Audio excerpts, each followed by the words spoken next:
அதாவது ஒரு இது சொல்லுவாங்க, பொய் வந்து வேகமாக போகும், உண்மை வந்து ரொம்ப மெதுவாக தான் போகும் அப்படின்னு. அப்படி பார்த்தீங்கன்னா திராவிடத்தோட வேகம் அசுர வளர்ச்சி. அசுர வளர்ச்சின்னா அந்தளவுக்கு பொய், மூட நம்பிக்கைகளை பரப்புறது, அந்தளவுக்கு பரப்பி இன்றைக்கி வந்து ஒரு என்ன சொல்ல மன்னராட்சி முறையில் தமிழகத்தில் ஆட்சி நடந்துட்டு இருக்குது. அடுத்து யார் முடிசூட போகிறது அப்படி சொல்லிட்டு. ஆனால் பொய்க்குன்னு ஒரு முடிவும் சீக்கிரமாக வரும் அப்படி சொல்லுவாங்க. உங்கள் காலகட்டத்தில் பார்த்துப்பீங்க, உங்கள் காலகட்டத்தில் தான் திராவிடம் ஆரம்பிக்குது, ஒரு பொய் ஆரம்பிக்குது, அசுர வளர்ச்சி அடையுது. உங்கள் கண்ணு முன்னாடியே திராவிடம் வீழ்ந்து கொண்டிருக்கிறதா அல்லது சீக்கிரம் வீழுமா? அவருடைய காலகட்டம் என்ன, அவருடைய ஆயுட்காலம் உங்களுக்கு கண்ணுக்கு தெரியுதா? பொய்யை மெய்யாக்க முடியும், மெய்யை பொய்யாக்க முடியும். உள்ளபடி பொய்ன்னு என்ன ஃபிலசபிக்கலி அறிவில் இருப்பாங்க. பொய் என்பது ஒரு துளி மெய் இருந்தாலும் தான் அந்த மெய்யை சுற்றி ஒரு பெரிய புகைமூட்டம், அதுதான் பொய்ன்றது. அதுக்கு பொய் என்பது வேறு, அண்ட புழுகு என்பது வேறு. தமிழில் பொய் வேறு, புழுகு வேறு. பொய் என்பதுனா ஒரு துளி மெய் இருக்கணும், அது மிகைப்படுத்தப்பட்ட ஒரு மெய் தான் பொய் என்பது அறிவியல் அடிப்படையில். ஆனால் புழுகுன்றது அப்படி இல்லை. புழுகு என்பது அடிப்படையே கிடையாது. அந்த ஒரு துளி உண்மை கூட கிடையாது. அதான் திராவிடம் அது இல்லையா? அதான் புழுகு. இந்த புழுகுவதில் மிக பெரும் புழுகுனி சித்தர்கள் வந்து திராவிடர்கள் தான். தெலுங்குகளாக தந்துவேன். பொய்யை மெய்யாக்குவோம், மெய்யை பொய்யாக்குவோம். அந்த அடிப்படை அது ஒரு பெரிய கைவந்த கலை. இவன் நம்ம சொல்கிறோம் 2ஆம் உலக போரில் ஹிட்லருக்கு இந்த துணையாக இருந்தானே அமைச்சரா, பேர் என்ன, கோயபல்ஸ் புழுகுவான். ஒரு பொய்யை திரும்ப திரும்ப சொன்னால் அது மெய் ஆகிடுவான். அந்த கலையை நல்லா கற்றவனுங்க. இங்கேருந்து போனால் யாருக்கு, ராம்சாம் நாயக்கர் ராசியா பார்க்க போகிறேன்னு சொல்லி போய் கடைசியில் எங்கே போனது, போயிட்டு ஜெர்மனியில் போனார். அங்கே போயிட்டு இப்போ நான் கூத்துக்கள் எல்லாம் போட்டுட்டு அங்கேருந்து கற்று வந்தால் கருப்பு சட்டை. ஏன்னா அது போட்டு ஃபாசிஸ்ட் தான் கருப்பு சட்டை போடுவான். எஸ்எஸ் அப்படின்னு சொல்லுவேன், ஒத்துத்துறை கருப்பு சட்டை போடுவான். ஃபாசிஸ்ட், இத்தாலி ஃபாசிஸ்ட் ப்ரௌன் சட்டை போடுவான். இந்த கருப்பு சட்டைலாம் அங்கே கற்றுக்குன்னு வந்தான், ஃபாசிஸ்ட் கருத்துக்காக கொண்டு வந்தான். அந்த நான் முதல் நான் தான் இது பொது உண்மை அறிக்கை மார்க்ஸ் எங்கிலீஷ் நான் தான் வெளியிட்டேன் அப்படின்னு சொல்லி வந்தாலும் பாவம். பின்னால் இந்த சிங்கேர்வல் பொண்ணுங்களாம் முந்தி குடிச்சுமா போங்க, ஐயா பண்ணுங்க அப்படின்னு சொல்லிப்பாங்க. ஏன்னா இந்த ஆள் பேர் சொன்னாக்கா இந்த ஆள் வெளியிட்டா அதுக்கு ஒரு பேர் வரும்னு சொல்லிட்டு அப்படி வந்தது தான். தவிர உள்ள மாதிரி ஒன்றும் கிடையாது. உள்ள மாதிரி ஒரு படைப்பது தான் அப்பச்சுரிசம் புடக்க தெரிஞ்சுவேன். அடிப்படையில் தான் ஒரு இன வெறியர்கள், அதாவது சாதி வெறியர்கள் அப்படி தான் வந்தாங்க. அது வந்து போய் மையாக்குற கலை அவங்களுக்கு. இன்றைக்கும் திராவிட கழகத்துக்காரங்க இப்போ உங்களை பிடிக்கலைன்னா உங்களை போய் மேலே இல்லாத புல்லாம் சொல்லி உங்களுக்கு ஒன்றுலாம் பண்ணுவான். அந்த கலை அவனுக்கு எப்படி வருது தெரியல. உங்கள் மேலே அந்த குற்றச்சாட்டு தெரியுமா? இப்போ வந்து யாரெல்லாம் திராவிடத்தை எடுத்து பேசுகிறாங்களோ சங்கின்னு சொல்லுவாங்க. உங்கள் மேலே சங்கின்னு வைக்க முடியல, நீங்கள் வந்து அமெரிக்க ஏஜென்ட்னு சொல்கிறாங்க தெரியுமா? உங்களை வந்து அமெரிக்க ஏஜென்ட்னு சொல்கிறாங்க. அது சொல்லுவானுங்க, அவனே அமெரிக்க ஏஜென்ட், நம்ம அமெரிக்க அதான் கம்யூனிஸ்ட்காரன் கூட பிடிக்கலன்னா ஒருத்தனை நம்ம உடனே ஏஜென்ட்வான் அப்படின்னு சொல்லுவானுங்க. அந்த மாதிரி பிடிக்கலன்னா ஏதோ ஒரு முத்திரை குத்திச்சு ஒடிக்கணும். ஆளை ஒழிக்கிறதுலாம் அவங்க. ஆனால் நீங்கள் அவன் சார்பாக பேசுறீங்களா, உங்களை எங்கேயோ உச்சி கொண்டு போய் வச்சுருவானுங்க. அந்த கலை அது வந்து பொய்யமையாக்கிறக்கல அவனுக்கு ஒரு தனி கைவந்த கலை. அது அந்த ஏமாத்ததுனால தமிழ் ஏமாந்து நிற்கிறான். இது எந்த காலகட்டத்தில் முடியும்? இன்னொரு 20 வருடங்கள் இந்த பொய் நீடிக்குமா? இப்போவே அது வந்துச்சு. ஆனால் தமிழ்கிட்ட ஒரு பேர் சிக்கல் என்னன்னா, இன்னும் தான் ஒரு இனம், ஒரு தேசிய இனம்ன்ற ஒருவங்கிட்ட வரல. சாதி வெறி பிடிச்ச அடையிறான். வடுகரோட மிகப்பெரும் வெற்றின்னா தமிழ் அந்த சாதியால் கூறுபடுத்திருந்தான். அவன் கூறுபடுத்தி அவன் நாடினரெல்லாம் அந்த சாதி உணவை தூண்டு வச்சுருக்கான், வச்சுருக்கான். அவன் பண்ண குழப்படிகள் கொஞ்சம் இருந்தே கிடையாது. சூத்திர அந்த அளவுக்கு திராவிட கட்சியுடைய இதில் சூத்திர கட்சின்னா சூத்திரன் அப்படின்னு தான் சொல்லுவாங்க.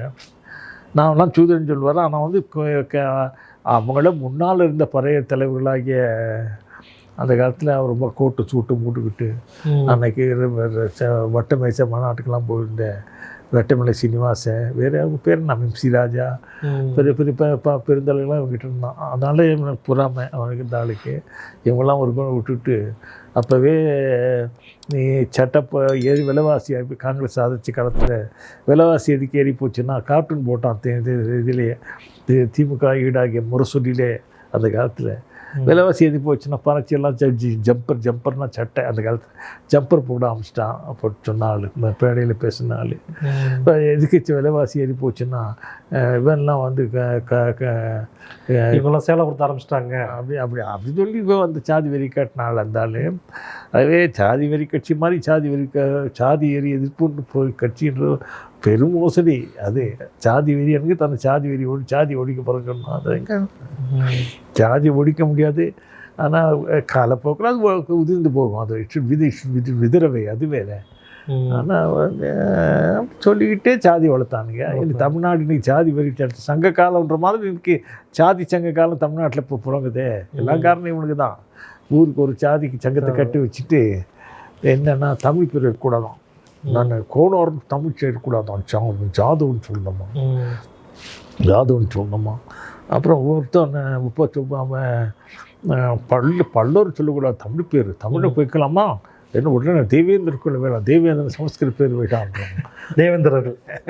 தேவேந்திரர்கள்லாம் அது போக இன்னும் அவன் சொல்கிறானுங்க. இப்போ புதுசாக என்ன சொல்கிறானுங்க, நாங்கள்லாம் என்ன சொல்கிறோம்,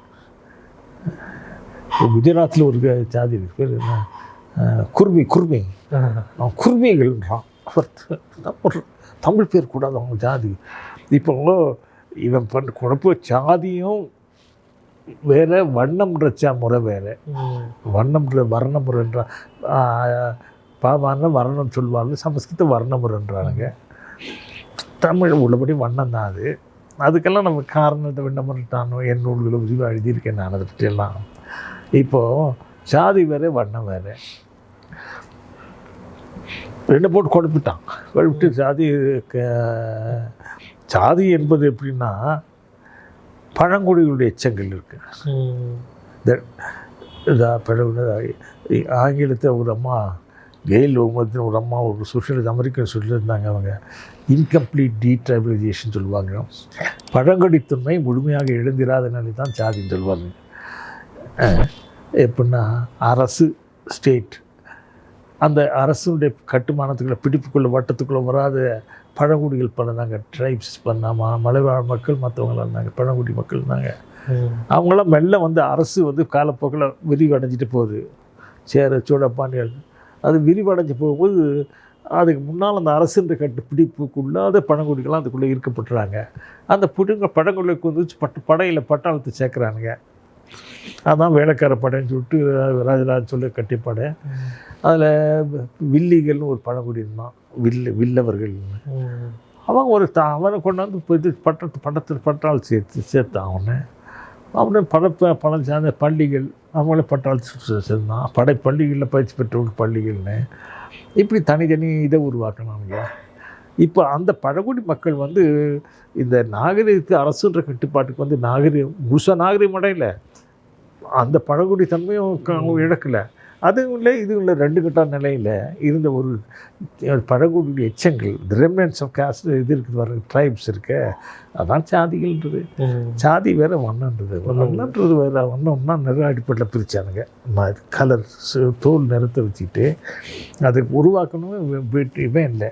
இப்போ பிராமண வேலை சொல்கிறானுங்க. அது திராவிட கட்டியாங்க ஒரு பொய் அப்படி கட்டி மக்கள் நம்ப வச்சு நம்மலாம் கூட நம்பிட்டு இருந்தோம். அப்படி நான் கூட அப்படி தான் நம்பிட்டு இருந்தேன். ஆனால் உள்ளபடியே என்ன சொன்னால் பிளாட்டோ கிரேக்கத்துலேருந்து வந்தேன். பிளாட்டோ அதுக்கு நான் அவன் அரிஸ்டாட்டில் தான். அரிஸ்டாட்டில் வந்து அலெக்சாண்டருக்கு ஆசான். அலெக்சாண்டர் படையெடுத்து வரும். அலெக்சாண்டர் படையெடுத்து வரலாம் இந்திய துணைக்கண்ட முழுக்கும் தமிழ் தான் பேசிருந்து. அலெக்சாண்டர் படையெடுப்பு தான் எல்லாத்தையும் தலைக்கடை போட்டுச்சு. அப்போது தமிழ் வந்து என்னாச்சுன்னா விந்திய மலை கீழே ஒடுக்கப்பட்டு தள்ளப்பட்டது. வடக்கை வந்து புதுசாக மொழிகள் தமிழ் வழியாக வடக்கு தமிழ் குழஞ்சி சிதைஞ்சி பிராகிருத்ஸ்ன்னு சொல்லலாம். பேசாமல் ஆங்கிலத்தில் தமிழில் பாகதன்னு சொல்லுவோம். பாகத மொழிகள் பல தோன்றுது. அந்த பாகத மொழியில் அதை கொஞ்சம் செப்பப்படுத்தி தான் இங்கே தெற்கே சமஸ்கிருதம் வடக்கு தோன்றுட. சமஸ்கிருதம் தோன்றது தெற்கே. பாவான சொல்லுவார் அது சேர நாட்டில் தோன்றுன்னு சொல்லுவார். சில பேர் அது குமரி நாட்டில் குமரி மாவட்டத்தில் தோன்றுன்னு சொல்கிறாங்க. அப்போது அந்த மாதிரி இது தோன்றது அது பின்னால்தான் அந்த மாற்றம் வருது. திராவிடம் இன்னைக்கு 20 வருஷங்கள் நீடிக்குமா தமிழ் போய் கண் திறக்க ஆரம்பிச்சிருக்கான். என்னடான்னா அந்த அதாவது ஜாதி தமிழர்களுக்குள்ள ஜாதி பிரச்சனைகள் இருக்குது. அவன் ஜாதி அவன் நம்ம ஜாதியாக பிரிச்சு சொல்கிறான். பிரிட்டிஷ்காரன் தான் டிவைட் அண்ட் ரூல் பெரிய காலத்தில் நம்மளாம் பிரிச்சுட்டான் பிரிட்டிஷ்காரன் தான் சொல்கிறானுங்க. பிரிட்டிஷ்காரனுக்கு அப்பா இவன் யார் தெலுங்கு கன்னடக்காரன். அவனுக்கு தோற்கத்தான் நம்ம சாதிகளாக கூறுபடுத்தி நம்ம சாதி இது பண்ணி நம்ம பிரித்து போட்டுவேன். நாயக்கர் காலத்தில் தான் சாதிகள்லாம் இருக்கிறானுங்க. பட்டங்கள் கொடுத்த பட்டங்கள்லாம் கூட சாதி ஆக்கினானுங்க. சாதி மாற முடியாது, இருக்க முடியாது. அந்த காலத்தில் சாதி வந்து ஒரு சாதி ஒரு சில மாற முடியும். படமொழியை சொல்லுது, பறை முற்றி பல்லு முற்றி படையாச்சி முற்றி கவுண்டு அப்படின்னு சொல்கிற பழமொழி. கண்ணன் வரவனும் கடுத்தக்க முடியாது, மெல்லமாக வெள்ளாராயினன். சாதி மாறிக்கிட்டு போக முடியும். அதை வர்ணாசிரத்தையும் இதையும் போட்டு குழப்பிக்கிறாங்க. இவனுங்க நம்மலாம் நாயக்கர் காலத்தை இருக்கிட்டான், இப்படி மாறவே முடியாது. இருக்கிட்டான் கல் போல ஒரு ஃபாசிலைஸ்டு கல் போல நம்ம சாதிகள் இருக்கிட்டான். அது அந்த ஜாதி இருக்கிற வரைக்கும் அவனுக்கு முன்னாலே நம்மனா அந்த தெலுங்கு சோழ காலத்தில் அரசன் பக்கத்தில் சோழத்தில் வலது கை பக்கத்தில் 98 சாதி உட்காரணுமா, இடது கை பக்கத்தில் 98 சாதி உட்காரணுமா. இவன் என்ன பண்ண ஆள்வதற்காக இந்த மக்கள் அடித்து சண்டை போட்டு தான் வாழ முடியும். ஆகவே 2 பேருக்கு சண்டை மூட்டிக்கிட்டானுங்க. சண்டை மூட்டிட்டு பைத்தியக்கார பசங்களுக்கு நீ அவனோட உயர்ந்தவன் நீ உனக்கு உயர்ந்தவன் அப்படின்னு கதை கட்டி விட்டான். சும்மா இருப்பானா அவன். இவன் வந்து ஒருத்தன் நான் பெரியவன், என் சாதி பெருசு உன் சாதி அப்படின்னு சண்டை போட்டுக்குவான். இந்த வலங்கை இடங்கை சாதி சண்டையே பல நூற்றாண்டு நடக்குது. வெள்ளைக்காரங்காலம் வரலாம் நீடிச்சு இந்த வலங்கை இடங்கை சாதி சண்டை. இப்படியா இந்த ஒரு வரலாற்று காலத்தை வந்து ஊதி பெருசாக்கி தமிழ் நிலையாக சாதியால் பிரித்தவன் தெலுங்கன் தான், கன்னடக்காரன் தான், வடுகன் தான் பிரித்தான். அந்த சூழ்ச்சி இருக்கும் வரை திராவிடன் இருப்பான். அது இருக்கும், திராவிடம் இருக்கும். அதுவே மீறி வாடா நாம் என்ன சொல்லுவோம், சாதி ஒழுக்க. நான் என்ன சொல்ல, சாதி நீ வச்சுக்கப்பா சாதியை நான் ஒழுக்க சொல்கிறேன். சிலப்போ குற்றம் சொல்கிறோம். தமிழ் தேசியம் பேசுபவர்கள் சாதியை ஒழிக்க சொல்கிறார்கள். ஒரு சாதியை ஒழிக்கிறார்கள், சாதியை ஒழிக்கிறார்கள் சொல்கிறான். நான் ஒழிக்கலை நீ தான் ஒழிச்ச. அந்த காலத்தில் இவன் தோல் சீலை போராட்டம் பெரிய போராட்டம் தென் மாவட்டங்களில், குமரி மாவட்டத்தில் அந்த இதெல்லாம் அங்கே பெண்கள் சட்டப்படக்கூடாது. திருவாங்கூர் அது வந்து சட்டை போட்டுக்கிட்டா அதுக்கு கேரளாவில் வந்து கொடுமையாக இருந்தது. ஒரு சட்டை போட்டுக்கிட்டா ஒரு கிறிஸ்தவ மதத்து மாதிரி ஒரு சட்டை பாட்டினா ராணி லட்சுமிபாயின்னா ஒருத்தி பழக்கு. அவள் சொன்னால் நான் கூப்பிட்டு அவருடைய கொலையை வெட்டி எறிய சொன்னான்னா, கண் முன்னால் வெட்டி. அந்த மாதிரி கொடுமைகள் நடந்திருக்கு இந்த இதனால. அந்த சட்டை போடுற உரிமைக்கு எத்தனை அரை நூற்றாண்டு ஒரு நாட்டம் போராடி இருக்கானுங்க. போராடி பின்னா தான் உரிமை பெற்றது. அது பேர் தோல் சீலை போராட்டம். அது காரணம் தோல் சீலை போராட்டத்துக்கு வந்து வேதமாணிக்குன்னு ஒருத்தர் இருந்தார் கோரி மாவட்டத்தில் முதல் கிறிஸ்துவ மதத்துக்கு மாறின அவர் தான். அவர் வள்ளுவர் பறையிறவர். அவர் சாம்பவர் சொல்லிக்காங்க. அவங்க வந்து தான் முதல்ல வந்து மறுநாள் அவருக்கு 40 கொடுத்தான். அது குறிப்பாக ஒருத்தன் தலைவாய் வேலு தம்பின்னு ஒருத்தன் ஒரு மலையாளி நாயர் படை வச்சுருந்தவன். இத்தனைக்காக வந்து தமிழ்நாட்டில் இது பக்கத்தில்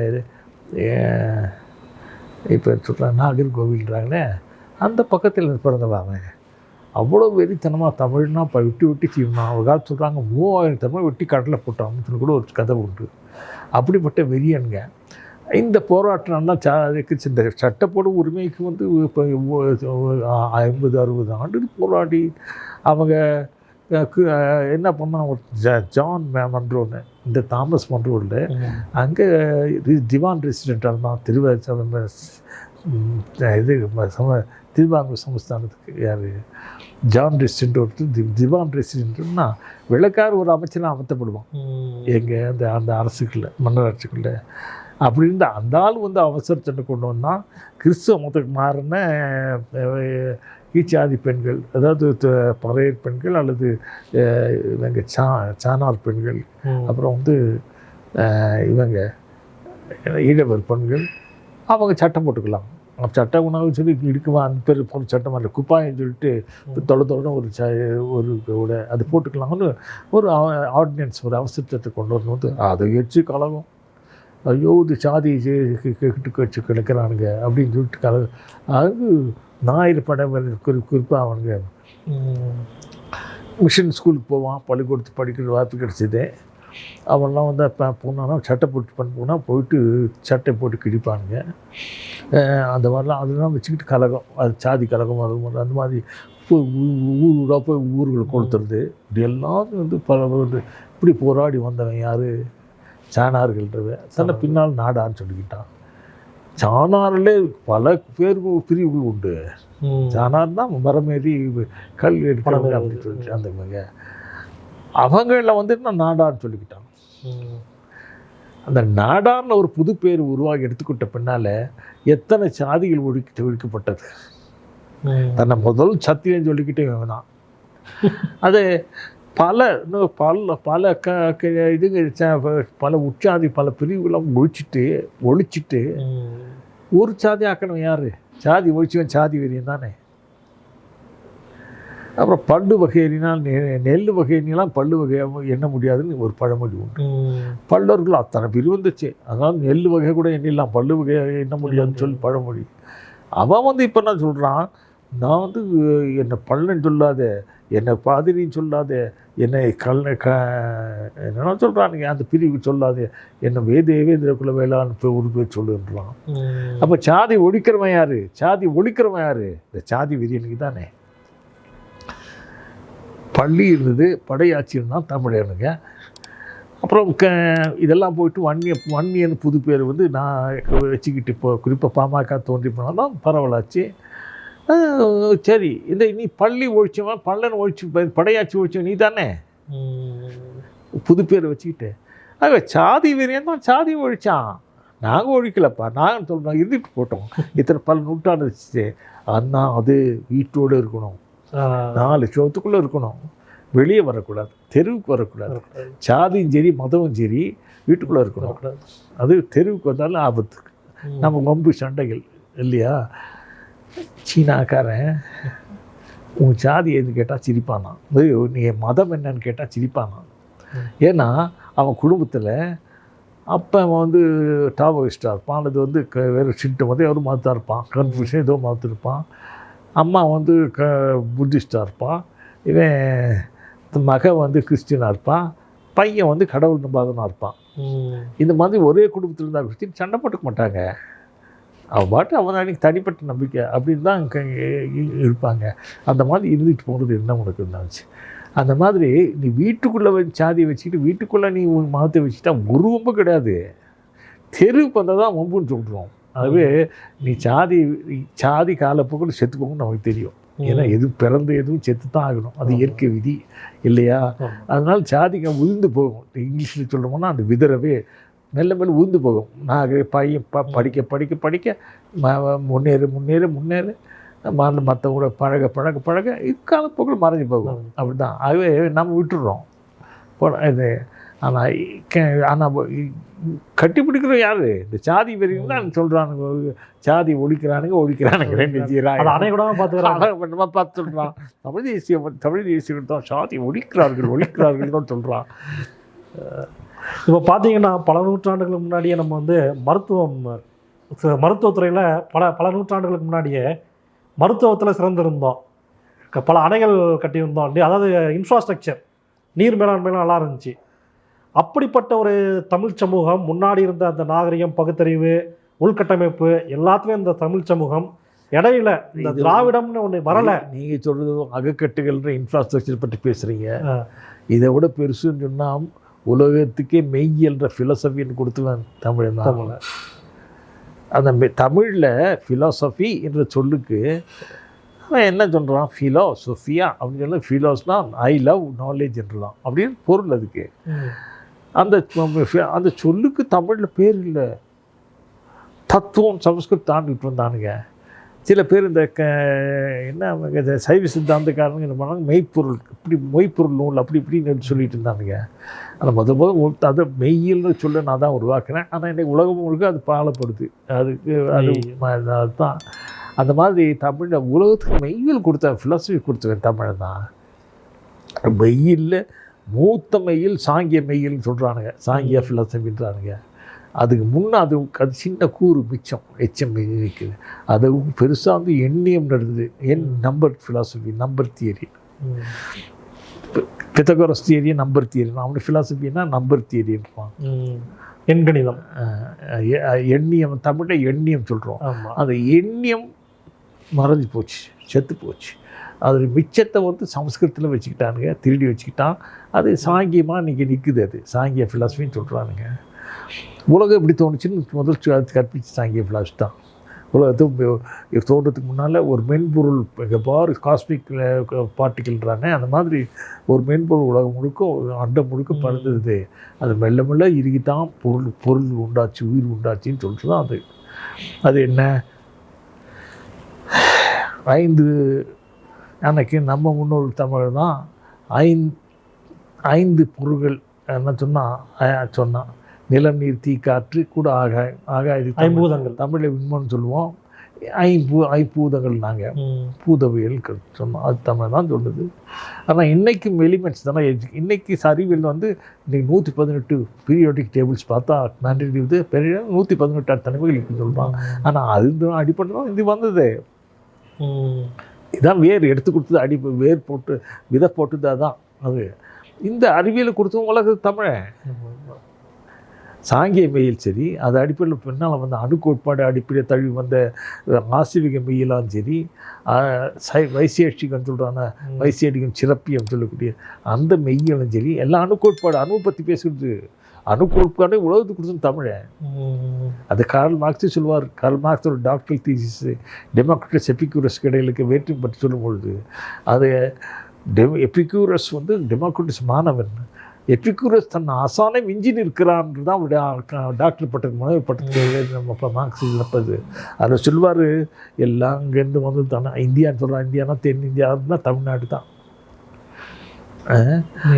நம்ம கொடுத்த உலகத்துக்கு அணுக்கோட்பாடு நம்ம கொடுத்தது.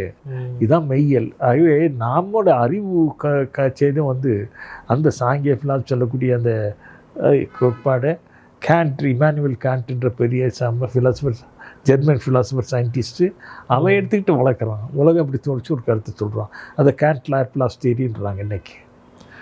அச்சா உலகம் முழுக்க பரவச்சு. ஆனால் நமக்கு இருக்கிற வர்த்தனை நம்ம விரும்ப பழசு பீத்திக்கல. நாம் எங்களுடைய முன்னோர்கள் கொடுத்த அறிவு கொடையை உலகம் ஏற்றுக்கொள்ளணும். எங்களை ஏற்றுக்கொள்ளாமல் எங்களை திராவிடன்ற பேரில் போச்சு வச்சுருக்குது. தமிழ்கிட்ட சாமசாமனாக்க சொல்லலாம், தமிழ்கிட்ட ஒன்றுமே இல்லைன்னா. அதாவது நான் அதனால தான் இப்போ என்ன எழுதுகிற புத்தகத்தை அடிப்படை என்ன, தமிழ்கிட்ட என்னடா இல்லை, மெய்யல் இல்லையா, அறிவியல் இல்லையா, அறம் இல்லையா, எதிரடா இல்லைன்றது தான் நான் என்று புத்தகம் நான் எழுதுக்காம எனக்கு தூண்டுகோள் அதுதான். அவன் சொன்ன அந்த இதுதான், அவங்ககிட்ட ஒன்றுமே இல்லை, நிகிலிசம் சொல்லுவாங்க பாருங்க. ஒன்றுமே இல்லாத முட்டை என்னடா இருக்குது அப்படின்னா தெலுங்கு பசங்க வந்து நம்மக்கிட்ட என்னடா இருக்குது, என்ன தான் உனக்கு எல்லாம் சொல்லி கொடுத்தான்றானுங்க. ஃபிலாசபின்னா சமஸ்கிருதத்துக்கு போகணும், வேதங்களுக்கு போகணுமா, வேதமே திருட்டு வேதம், ரிக்வேதமே திருட்டு நூல் நான் எழுதுறது தான் நான் வள்ளுவத்தின் விஷயம் ஒரு புத்தகம் எழுதினேன். ரிக்வேதம் வந்து தமிழ் நான் வரைகின்ற திருட்டு வடிவம் தான். பிளேக்கியாரிசம்ன்றது மேபி தான் அது ஒரு பெரிய நூலை நான் வள்ளுவத்தின் வீச்சில் ஒரு நூல் எழுதினேன். ஆகவே வெறுமே இந்த இன்ஃப்ராஸ்ட்ரக்சர் தமிழ் கொடுக்கல, தமிழ் கொடுக்கணும் அறிவு கொடை. இதை உலகம் ஏற்றுக்கோங்க தான் விருப்பம் தவிர நம்ம எங்களோட பழைய அறிவு அப்படியே நின்று போச்சு. அது மேற்பாலம் வளரவில்லை, அது மேற்க போச்சு, மறுபடியும் கிழக்க வருது, மேற்க போகுது. அறிவு என்பது ஒரு வரம்பு கிடையாது. அறிவு சுழண்டுக்கிட்டே இருக்கும். கிழக்கத்திய அறிவு மேற்கு போக மேற்கு வந்து திரும்ப வந்தது, வளர்ந்து வருது, திரும்ப மறுபடியும் இங்கே வளர்ந்து அங்கே போகும். இந்த சூழ்ச்சி அறிவு சொண்டுக்கிட்டு தான் இருக்கும். அப்படி தான் நான் சொல்கிறேன். அதுவே எங்களுடைய கொடையை எங்கள் முன்னோர்கள் கொண்ட அறிவு கொடையை நீ ஏற்றுக்கொள்ளணும் தான் நம்ம விரும்புகிறோம். உலக மக்களை ஏற்றுக்கொள்ளணும். தமிழ் மொழி ஒரு மூத்த கொடி, அந்த மூத்த கொடி கொடுத்த மூத்தார் போட்ட மூத்த அறிவு விதைகள் இருக்க, மெய்யெல்லாம் சரி, அறிவியெல்லாம் சரி, அது விதைகள் நீ ஏற்றுக்கொள்ளலாம் நம்ம விருப்பம் தவிர அது கிணறு ஈவன் சில பேர் தமிழ் தேசியம் பேசிக்கிட்டே கிணத்துக்குள்ள கிணத்து தமிழையாக இருக்கணும், நம்ம இதுக்குள்ளே தான் இருக்கணும், அதை பற்றி பேச, உலகத்தை பற்றி பேசாத அப்படின்னு சொல்லணும். அதெல்லாம் நாங்கள் பேசலைங்க. அது உலகத்தோடு ஒட்டி வாங்கணும். ஏன்னா நம்ம தமிழர்களோடு உலக மக்கள் தொகை ஒரு சின்ன கூறு, ஒரு சின்ன தொகை. நம்ம இருக்கு 10-12 கோடின்னா உலகத்து மக்கள் தொகை என்ன? தமிழ்நாடு சின்ன நிலப்பரப்பு, இழந்த பகுதி. நம்ம தமிழ்நாடு முழுக்க, இந்தியா முழுக்க நம்ம தமிழ் இருந்தது. ஒழிச்சிட்டார். அலெக்சாண்டர் படைப்பு தெற்கே வந்து விந்திய மலை கீழே தெற்கு தள்ளினா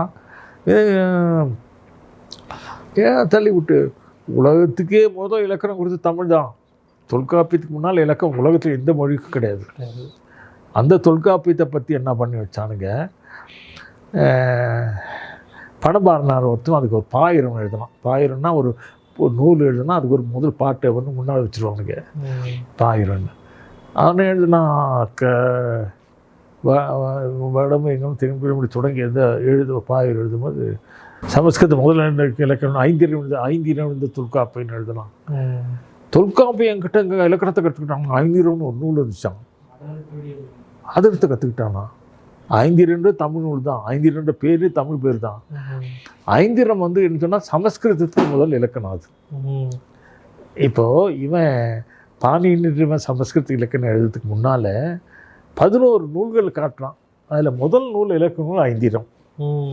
அந்த ஐந்திரம் நூலை வந்து இவனுங்க சமஸ்கிருதத்தை திருடி எழுதிக்கிட்டு அதான் செயற்கையாக தூற்றி வச்சு சமஸ்கிருத மொழிக்கு இலக்கணம் சொல்லிட்டு அந்த அந்த ஐந்திரத்துக்கு கொண்டு போய்ட்டு எங்கே அழகர் கோவில் பின்னால் ஒரு பொய்கையில் போட்டானான் அழிச்சிட்டான் அப்படின்னு பாவான்னு சொல்லுவார்.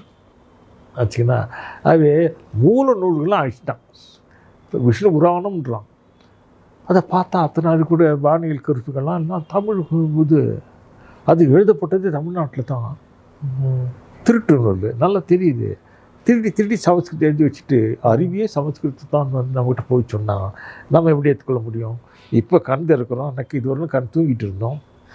அன்றைக்கி இவன் சொன்னான், யார் நெப்போலியன் சொன்னான் சீனாவை பற்றி, allow the dragon to sleep, if it wakes up the whole world will tremble. அந்த பூதம் தூங்க விடு, அதை விழித்து கொண்டால் வருகை நடுக்கணும். சீனாவை பற்றி அந்த மாதிரி இன்னொரு பூதம், அதை விட பெரிய பூதம் தூங்கிட்டு இருக்கு, தமிழ் பூதம். இந்த பூதம் எழுந்துச்சுன்னா உலகம் நடுங்கணும். அந்த காலம் வந்தாச்சு. இதுக்கு விடுங்க. அந்த காலம் வந்துச்சு. நல்லா தமிழ் தேசிய கருத்து வளர்ந்துக்குன்னு பார்த்தா திடீர்னு வந்தானுங்க. அவங்க ஒரு குறுக்கு செலவு கொட்டினானுங்க. தெலுங்கன் தூண்டி விட்டான், மற்ற காசு கொடுத்து. ஒருத்தன் தலித்தன்றான், தமிழ் நினைக்காம தலித்தாங்க. இன்னொருத்தன் வரான் அந்த சொல்லி விட்டு சாதி, நான் வேறு குரங்கில் நான் வேறு நான் சொன்னேன். இதெல்லாம் அந்த பழமொழிலாம் காட்டி நம்மளாம் ஒரு தாய் மக்கள்னேன். அப்படிலாம் ஒரே தமிழ் தாய் ஒரு தாயிலிருந்து வந்தவங்க. யாது முறை யாரும் கேளு. அது பிச்சைக்காரத்தான். அது விடுங்க. அது வந்து சொந்த நாடு இல்லாதவன். நான் வந்து உங்கள் வீட்டுக்கு வந்து எல்லா வீடும் என் வீடு தான், உங்கள் வீடுக்கு தான் எங்கள் வீடு தான், நான் நீங்கள் வந்து இந்த பைத்தியக்காரன் அடித்து வரட்ட மாட்டீங்க இந்த மாதிரி எது அன்னைக்கு சொல்லிவிட்டு நம்ம ஆட்கள் சில பேர் அப்படி சொல்லிக்கிட்டு அது வேற ஒரு சூழலில் சொல்லப்பட்டது. ஜாதி முறையாக அவர் கேள்விருந்தேன். அதை இன்னைக்கு பிடிச்சிக்கிட்டு நம்ம ஒன்றுமே இல்லாத நம்ம வெறுங்கையில் முடம் போட்டுருந்தா இப்போ அந்த மாதிரி பீத்தல் எல்லாம் நம்ம இனி வேண்டாம். அது தலித்தியத்தை பற்றி பேசியிருக்கேன். அடிக்கும்போது நமக்கு ஒன்றுமே நாடு இல்லாதவன் யாது ஊர் யாவருக்கெல்லாம் சொந்த ஊருக்கு சொந்த நாடு கிடையாது. இதெல்லாம் நம்ம விட்டு பழைய இந்த மாதிரி இதெல்லாம் விட்டுட்டு காலத்துக்கு ஏற்ப நம்ம ஒரு இனத்துக்கு தேசிய இனம்னா மொழி தேசியம்னா அந்த இனத்துக்கு ஒரு வீடு இருக்கணும். உங்களுக்கு ஒரு வீடு இருக்குது, எனக்கு ஒரு வீடு இருக்குது, அவருக்கு ஒரு வீடு இருக்குது. ஒவ்வொருக்கும் வீட்டுக்கும் ஒரு நாடு வேணும். நமக்கெல்லாம் ஒரு நாடு வேணும். அது தகுந்த மாதிரி நான் பிறந்த நாடு இயல்பா தமிழ்நாடு தான். நான் இந்தியன் சொல்கிறதுக்கு திராவிடன் சொல்கிறதுக்கு இன்னொருத்தர் தூண்டினோம். மூணாவது ஆள் வந்து தூண்டி சொல்லணும், டே இந்தியன் நீ திராவிடன் சொல்லணும். ஆனால் தமிழன் சொல்கிறதுக்கு யாரும் ஆள் வேணுமா? இல்லை. மீனுக்கு நீர் சொல்லி கொடுத்தாருங்கம்மா. தமிழ்னு சொல்கிறது அதுக்கு நமக்கு இயல்பாக உணர்வு. நான் தமிழ் பேசுகிறேன், நான் தாய்மொழி தேவை, நான் தமிழன். இனத்தால் தமிழ்நாடு போனால் இயல்பான உணர்ச்சி வரணும் இல்லையா? குறுக்கு சாலை விட்டானுங்க. பல சாதிகளுமே விட்டு படித்த நேரத்தை இன்றைக்கி சாதி பிடிச்சி அலையலாம் பார்த்து முடிக்கிறோம். நம்ம என்னடா இதுக்கு நம்ம கிணறு வெட்ட புதுவாக போச்சு அப்படின்னு தான் முடிக்கும். அது இது ஒரு இடைக்கால ஒரு குழப்பம் இருக்கும். ஏன்னா எப்போவுமே குழப்பத்தில் தான் தெளிவு பிறக்கும் இல்லையா? குழப்பம் எப்போ குழப்பம் இருக்குது நல்லது தான் அந்த குழப்பம். ஆனால் குழப்பத்தை சீக்கிரம் முடிவு வரணும். ரொம்ப நாள் இந்த குழப்பம் நீடித்தா இன்னும் ஆபத்து இருக்கிறது போயிடும் இல்லையா? தமிழ்நாட்டுக்கு எல்லைக்கு வரம்பு கிடையாது, வேலி இல்லாத வீடு. அது எல்லாம் வந்துக்கிட்டே இருக்கானுங்க. கடைசியில் வந்து இப்போ இந்திக்கார மேலே லட்சக்கணக்காக வந்து இறக்கிட்டே இருக்காங்க. விளைவு திட்டமிட்டு எதுக்கு செய்யலாம்? அந்த டெமோக்ராஃபின்னு சொல்லக்கூடிய அந்த மக்கள் தொகை அமைப்பை மாற்றி அமைப்பதற்காக தமிழனுக்கு நாடு இருக்கக்கூடாதுன்னு திட்டமிட்டு செய்யலாம். சொல்கிறாங்க. அது இதுலேருந்து காக்கணும்னா முதல்ல நம்ம வீட்டை காக்கணும் இல்லையா? வீட்டுக்கு ஒரு வாசல் இருக்கணும் இல்லையா?